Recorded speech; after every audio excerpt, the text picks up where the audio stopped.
Tamil jobs insider YouTube சேனலுக்கு உங்களை வரவேற்கிறேன். இந்த வீடியோவில் நம்ம இப்போ ரீசெண்டாக ரயில்வே டிபார்ட்மெண்ட் அறிவிச்சிருக்க பர்மனன்ட் ஜாப் ஆப்பர்ச்சுனிட்டி பற்றி தான் பார்க்க போகிறோம். இந்த நோட்டிஃபிகேஷன் தான் உங்களுக்கு ரயில்வே டிபார்ட்மெண்ட்டில் டிக்கெட் கொடுக்குற கிளர்க்கு போஸ்ட்டுக்கான நோட்டிஃபிகேஷன் தான் ரிலீஸ் பண்ணியிருக்காங்க.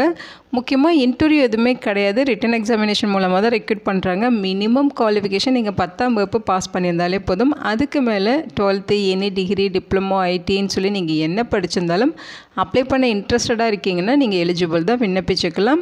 போஸ்ட்டை பார்த்தீங்கன்னா உங்களுக்கு கிளர்க்கு கம் டைப்பிஸ்ட் கேட்டகரியில் இருக்கும். இனிஷியல் சேலரி பர் மந்த்துக்கு 20,200 ரூபா, பேசிக் பே மட்டுமே சொல்லியிருக்காங்க. இது இல்லாமல் எக்கச்சக்கமாக அலவன்சஸும் ப்ரொவைட் பண்ணுவாங்க. ஆன்லைன் மூலமாக அப்ளை பண்ண சொல்லியிருக்காங்க. பர்மனெண்ட்டான சென்ட்ரல் கவர்மெண்ட் ஜாப் ஆப்பர்ச்சுனிட்டி தான். லாஸ்ட் டேட் ஆகஸ்ட் 12ஆம் தேதி வரைக்கும் அப்ளை பண்ண டைம் கொடுத்துருக்காங்க. தமிழகம் முழுதும் உள்ள ஆண்கள் பெண்கள் இந்த போஸ்ட்டுக்கு எலிஜிபிள். இதோட அஃபிஷியல் நோட்டிஃபிகேஷன் அண்ட் எலிஜிபிலிட்டி பற்றின டீட்டெயில்ஸ் இப்போ நான் ப்ரீஃபாக எக்ஸ்பிளைன் பண்ணுறேன். வீடியோவை ஸ்கிப் பண்ணாமல் முழுமையாக பாருங்கள். அதுக்கு முன்னாடி நீங்கள் இப்போ இந்த சேனலுக்குள்ளே முதல் முறையாக வரீங்க அப்படின்னா நம்ம சேனலை சப்ஸ்கிரைப் பண்ணிவிட்டு பெல் சிம்பல் ப்ரெஸ் பண்ணி ஆளுங்கிற நோட்டிஃபிகேஷனில் செட் பண்ணிக்கிங்க.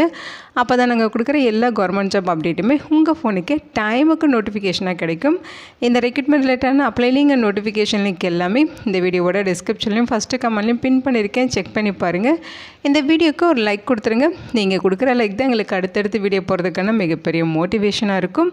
இப்போ வாங்க நம்ம வீடியோக்குள்ளே போகலாம். இதுதான் இந்த ஜாபுக்கான அஃபிஷியல் நோட்டிஃபிகேஷன். முக்கியமாக இந்த வீடியோ ஒரு இண்டிபெண்ட் ரிவ்யூ வீடியோ தான், எஜுகேஷன் பர்பஸ்க்காக தான் போஸ்ட் பண்ணுறோம். இந்த போஸ்ட்டுக்கு விண்ணப்பிக்கிறதும் விண்ணப்பிக்காததும் உங்களோட சொந்த விருப்பம் தான், ஓகேங்களா? இந்த நோட்டிஃபிகேஷன் நமக்கு எங்கேருந்து கொடுத்துருக்காங்கன்னு பார்த்தீங்கன்னா மத்திய அரசு வேலைவாய்ப்பு தான், மினிஸ்ட்ரி ஆஃப் ரயில்வேஸ்லேருந்து ரயில்வே ரெக்ரூட்மெண்ட் செல்லேருந்து நோட்டிஃபிகேஷன் கொடுத்துருக்காங்க. ஸோ இந்த போஸ்ட்டுக்கு ஆன்லைன் மூலமாக நீங்கள் விண்ணப்பிச்சுக்கலாம். முக்கியமாக பார்த்தீங்கன்னா இந்த நோட்டிஃபிகேஷன் உங்களுக்கு ஸ்கவுட்ஸ் அண்ட் கைட்ஸ் கோட்டாவில் ரெக்ரூட் பண்ண போகிறதா சொல்லியிருக்காங்க. ஆன்லைன் மூலமாக விண்ணப்பிக்க ஜூலை 13ஆம் தேதியிலேருந்து ஆகஸ்ட் 12ஆம் தேதி வரைக்கும் உங்களுக்கு டைம் கொடுத்துருக்காங்க. போஸ்டிங்ஸை பொறுத்த வரைக்கும் லெவல் 1 அண்ட் லெவல் 2 அப்படிங்கிற 2 கேட்டகரியில் உங்களுக்கு ரெக்ரூட் பண்ணுறாங்க, ஓகேங்களா? சென்ட்ரல் ரயில்வேலேருந்து ரெக்ரூட் பண்ணுறாங்க. ஸோ இந்த போஸ்ட்டுக்கு all Indian citizens eligible. So நம்ம தமிழ்நாட்டில் இருக்கவங்களும் இந்த போஸ்ட்டுக்கு தாராளமாக விண்ணப்பிக்கலாம். எலிஜிபிலிட்டி பொறுத்த வரைக்கும் பார்த்தீங்கன்னா லெவல் 2 போஸ்ட்டுக்கு நீங்கள் 12ஆம் வகுப்பு பாஸ் பண்ணியிருக்கணும், ஓகேங்களா? அந்த 12ஆம் வகுப்பில் நீங்கள் 50% மார்க் வச்சு பாஸ் பண்ணியிருக்கணும் அப்படின்னு சொல்லியிருக்காங்க. இன்கேஸ் நீங்கள் எஸ்சி எஸ்டி எக்ஸ் சர்வீஸ்மேனாக இருக்கீங்கன்னா நீங்கள் 50%க்கும் கம்மியாக மார்க் வச்சுருந்தாலும் எலிஜிபிள் தான், ஓகேங்களா? அல்லது நீங்கள் 10th பாஸ் பண்ணிவிட்டு அவங்க சொல்லியிருக்க ட்ரேடில் நீங்கள் அப்ரெண்டிஸ்ஷிப் கோர்ஸ் வந்து கம்ப்ளீட் பண்ணியிருக்கணும் அப்படிங்கிற மாதிரி சொல்லியிருக்காங்க. அல்லது நீங்கள் 10th முடிச்சுட்டு ஐடி ஏதாவது கம்ப்ளீட் பண்ணியிருக்கீங்கனாலும் நீங்கள் எலிஜிபிள் தான், ஓகேங்களா? ஸோ இது பார்த்திங்கன்னா லெவல் 2 போஸ்ட்டுக்கான qualification.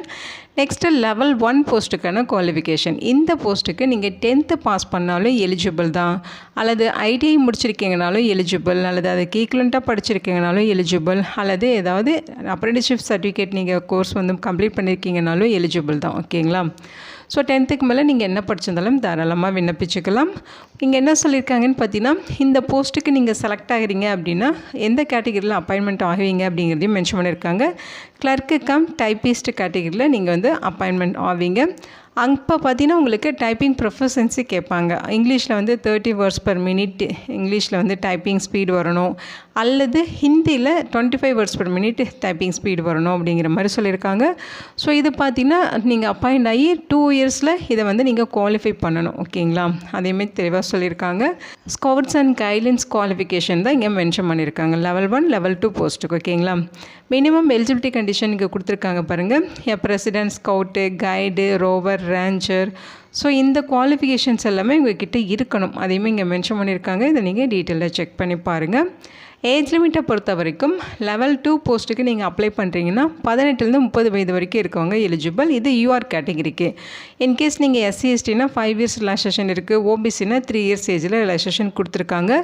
Date of birth confuse ஆகும் பட்சத்தில் இங்கே டேட் ஆஃப் பர்த்துமே மென்ஷன் பண்ணியிருக்காங்க.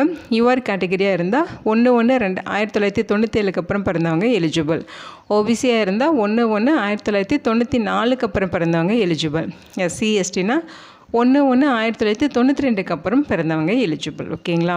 அடுத்து லெவல் 1 போஸ்ட். இந்த போஸ்ட்டுக்கு 18 33 வயது வரைக்கும் இருக்கவங்க எலிஜிபிள். யூஆர் கேட்டகரிக்கு இந்த ஏஜ் லிமிட். எஸ்சி எஸ்டினா 5 இயர்ஸில் ஏஜ் ரிலாக்ஸேஷன் இருக்குது. ஓபிசினா 3 இயர்ஸ்க்கு ஏஜ் ரிலாக்ஸேஷன் இருக்குது.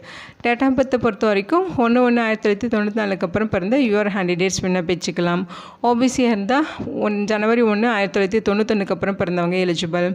எஸ்சி எஸ்டினா ஜனவரி 1 1989 அப்புறம் பிறந்தவங்க எலிஜிபிள். ஓகேங்களா. ஸோ இங்கே ஏஜ் ரிலாக்ஸேஷனோட தான் டேட் ஆஃப் பர்த் மென்ஷன் பண்ணியிருக்காங்க. எக்ஸாமினேஷன் ஃபீஸஸை பொறுத்த வரைக்கும் SC ST ex serviceman PWD category அதே மாதிரி உமன் கேண்டிடேட்ஸ் மைனாரிட்டிஸ் ஏவிசி இந்த கேட்டகரி பீப்புள்ஸ்க்கு 250 ரூபா ஃபீஸ் சொல்லியிருக்காங்க. இவங்களை தவிர்த்து மற்ற எல்லாருக்குமே 500 ரூபா ஃபீஸ் இருக்கும். ஓகேங்களா. ஸோ இந்த ஃபீஸ் உங்களுக்கு ரீஃபண்டபிள் தான். இந்த போஸ்ட்டுக்கான ரிட்டன் டெஸ்ட்டு நீங்கள் அட்டன் பண்ண உடனே உங்களுக்கு பார்த்தீங்கன்னா 250 ரூபா ஃபீஸ் பெய்ட் பண்ணவங்களுக்கு 250 ரூபாவும் அவங்க அக்கௌண்ட்டுக்கே அமௌண்ட் ரீஃபண்ட் பண்ணிடுவாங்க. அதே மாதிரி 500 ருபீஸ் ஃபீஸ் பெய்ட் பண்ணவங்களுக்கு 400 ருபீஸ் ஃபீஸை வந்து அவங்க அக்கௌண்ட்டுக்கே பெய்ட் பண்ணிடுவாங்க. ஓகேங்களா. ஸோ ரயில்வே ரெக்ரூட்மெண்ட் போர்டில் வர்ற எல்லா போஸ்ட்டுக்குமே எக்ஸாமினேஷன் ஃபீஸ் வந்து இப்படி தான் வந்து கலெக்ட் பண்ணுவாங்க. அதே மாதிரி நீங்கள் சிபிடி எக்ஸாம் ரிட்டன் டெஸ்ட்டெல்லாம் அட்டன் பண்ணிட்டீங்கன்னா அந்த அமௌண்ட்டை வந்து நீங்கள் உங்களுக்கு வந்து ரீஃபண்ட் பண்ணிடுவாங்க. ஸோ ரயில்வே எக்ஸாம்ஸ் வந்து அட்டன் பண்ணவங்களுக்கு இது தெரியும். ஸோ இங்கே ஃபீஸ் எக்ஸப்ஷன்ஸ் பற்றி இங்கே கொடுத்துருக்காங்க, செக் பண்ணி பாருங்கள். ஸோ ரெக்ரூட்மெண்ட் ப்ராசஸ் பார்த்திங்கன்னா உங்களுக்கு ரிட்டன் டெஸ்ட்டு அல்லது சிபிடி அல்லது டேப் மோட் டெஸ்ட்டு இருக்கும். அதுக்கடுத்து டாக்குமெண்ட் வெரிஃபிகேஷன் இருக்கும். ஓகேங்களா. ஸோ உங்களுக்கு ரிட்டன் டெஸ்ட்டு பார்த்திங்கன்னா அவங்க சொல்லியிருக்க மாதிரி சிபிடியாகவும் இருக்கலாம், டேப் மோட்லேயும் இருக்கலாம். மொத்தம் உங்களுக்கு 40 அப்ஜெக்டிவ் கொஸ்டின்ஸ் இருக்கும், ஒரு எஸ்ஏ டைப் கொஸ்டின்ஸ் இருக்கும். மொத்தம் 60 மார்க்குக்கு எக்ஸாம் நடக்கும். ஓகேங்களா. நெகட்டிவ் மார்க் இருக்குது, ஒரு ராங் ஆன்சருக்கு 1/3 மார்க் வந்து டெட் பண்ணுவோம் அப்படின்னு சொல்லியிருக்காங்க. ஸோ கொஸ்டின்ஸ் உங்களுக்கு அப்ஜெக்டிவ் டைப்லேயும் இருக்கும், டிஸ்கிரிப்டிவ் டைப்லேயும் இருக்கும். ஓகேங்களா. ஸோ அதோட சப்ஜெக்ட் டீட்டெயில்ஸுமே கொடுத்துருக்காங்க. மொத்தம் 60 மார்க்குக்கு ரிட்டன் டெஸ்ட்டு. அதேமாதிரி சர்டிஃபிகேட்ஸ்க்கு வந்து என்னென்ன மார்க் வந்து ப்ரொவைட் பண்ணுறாங்கிற டீட்டெயில்ஸ் கொடுத்துருக்காங்க பாருங்கள். பார்ட்டிசிபேஷன், ஸோ இது நேஷ்னல் ஈவெண்ட்டு, நேஷ்னல் ஜம்போரே இது ரிலேட்டடாக வந்து நீங்கள் எதுலையாவது காம்படிஷனில் பார்ட்டிசிபேட் பண்ணியிருக்கீங்க அப்படிங்கிற பட்சத்தில் 10 மார்க்கு. ஃபஸ்ட்டு 2 சர்டிஃபிகேட்ஸ்க்கு மார்க் கிடையாதுன்னு சொல்லியிருக்காங்க. 1 அடிஷ்னல் ஈவெண்ட்டுக்கு 7 மார்க்கு. 2 அல்லது அதுக்கு மேலே அடிஷ்னல் ஈவெண்ட்ஸில் ஏதாவது பண்ணியிருக்கீங்கன்னா 10 மார்க் இருக்கும். அடுத்து பார்த்திங்கன்னா பார்ட்டிசிபேஷன் சர்வீஸ் ரெண்டட் இன் ஸ்டேட் ஈவெண்ட்ஸ் ரயில்வேஸ். ஸோ இது ரிலேட்டடாக உங்களுக்கு பார்த்திங்கன்னா 10 மார்க்ஸ் கொடுக்குறாங்க. அதோட சர்டிஃபிகேஷனுக்கு எவ்வளோ மார்க்குங்கிறத சொல்லியிருக்காங்க. ஸ்கவுட் அண்ட் கைட்ஸில் நீங்கள் பார்ட்டிசிபேட் பண்ணியிருக்கீங்கன்னா அதுக்கான மார்க் டீட்டெயில்ஸு, டிஸ்ட்ரிக்ட் ரேலியில் நீங்கள் பார்ட்டிசிபேட் பண்ணியிருந்தால் அதுக்கான மார்க் டீட்டெயில்ஸ்னு சொல்லி எல்லாமே கொடுத்துருக்காங்க. செக் பண்ணி பாருங்கள். ஸோ அந்த ரிட்டன் டெஸ்ட் உங்களுக்கு 1 மணி நேரம் நடக்கும் அப்படின்னு சொல்லியிருக்கோம். ஓகேங்களா. ஸோ ரிட்டன் டெஸ்ட்டில் ஹையஸ்ட் மார்க் எடுக்கிறவங்களுக்கு ஒரு டாக்குமெண்ட் வெரிஃபிகேஷன் நடக்கும். அதை பேஸ் பண்ணி தான் வந்து ரெக்ரூட்மெண்ட் வந்து பண்ணுவாங்க. ஆன்லைன் அப்ளிகேஷன் எப்படி ஃபில் பண்ணுறதுங்கிறது இங்கே மென்ஷன் பண்ணியிருக்காங்க. www.rrccr.com இந்த வெப்சைட்டில் போய்ட்டு தான் நீங்கள் ஆன்லைனில் அப்ளை பண்ணணும். அதுக்கான லிங்க் டீட்டெயில்ஸ் எல்லாமே இங்கே கொடுத்துருக்காங்க. ஸோ இதில் போய்ட்டு நீங்கள் விண்ணப்பிச்சுக்கலாம். அதோட பார்த்திங்கன்னா நீங்கள் ஆன்லைனில் அப்ளை பண்ணுறப்ப உங்களோட ஃபோட்டோகிராஃப் சிக்னேச்சர் எல்லாமே அப்லோட் பண்ணோம் இல்லையா. ஸோ அதெல்லாம் என்ன சைஸில் இருக்கணும், என்ன ஃபார்மேட்டில் இருக்கணுங்கிற இன்ஸ்ட்ரக்ஷன் தான் இது. ஆன்லைனில் அப்ளை பண்ணுறப்ப என்னென்ன டாக்குமெண்ட்ஸ் நீங்கள் அப்லோட் பண்ணுங்கிற டீட்டெயில்ஸ் தான் இது. ஓகேங்களா. ஸோ அவங்க கேட்டிருக்க மாதிரி certificates, educational qualification certificates, scouts and guides certificates, date of birth, community சர்டிஃபிகேட்னு சொல்லி அவங்க கேட்குற டாக்குமெண்ட்ஸ் எல்லாமே நீங்கள் ஸ்கேன் பண்ணி அப்லோட் பண்ணுற மாதிரி இருக்கும். இதோட ஹால் டிக்கெட் வந்து அவங்க சொல்லிக்கலாம், அவங்களோட வெப்சைட்டில் போய்ட்டு நீங்கள் டவுன்லோடும் பண்ணிக்கலாம். ஸோ நீங்கள் எக்ஸாமுக்கு போகிறப்ப உங்களோட கால் லெட்டர் இருக்கணும், உங்கள்கிட்ட ஆதார் கார்டோ அல்லது ஏதாவது ஃபோட்டோ ஐடி ப்ரூஃப் இருக்கணும், 1 பாஸ்போர்ட் சைஸ் கலர் ஃபோட்டோகிராஃப் இருக்கணும், கம்யூனிட்டி சர்டிஃபிகேட் இருக்கணும் அப்படின்னு சொல்லியிருக்காங்க. ஓகேங்களா. இன்கேஸ் உங்களுக்கு ஏதாவது டவுட் இருக்குது அப்படிங்கிற பட்சத்தில் இங்கே வந்து மெயில் ஐடி கொடுத்துருக்காங்க பாருங்கள். இந்த மெயில் ஐடிக்கு கான்டாக்ட் பண்ணி உங்கள் டவுட்டை நீங்கள் கிளாரிஃபை பண்ணிக்கலாம். ஒர்க்கிங் டேஸில் நீங்கள் கான்டாக்ட் பண்ணலாம். அதாவது மண்டே டு சாட்டர்டேயில் நீங்கள் கான்டாக்ட் பண்ணிக்கலாம். காலையில் 10 மணிலேருந்து ஈவினிங் 6 மணி வரைக்கும் உங்களுக்கு டவுட் கிளியர் பண்ணுவாங்க. ஓகேங்களா. இங்கே இம்பார்ட்டன்ட் இன்ஸ்ட்ரக்ஷன் கொடுத்துருக்காங்க, எல்லாமே படித்து பார்த்துருங்க. இங்கே ஜென்ரல் கண்டிஷன்ஸ் கொடுத்துருக்காங்க. ஓகேங்களா.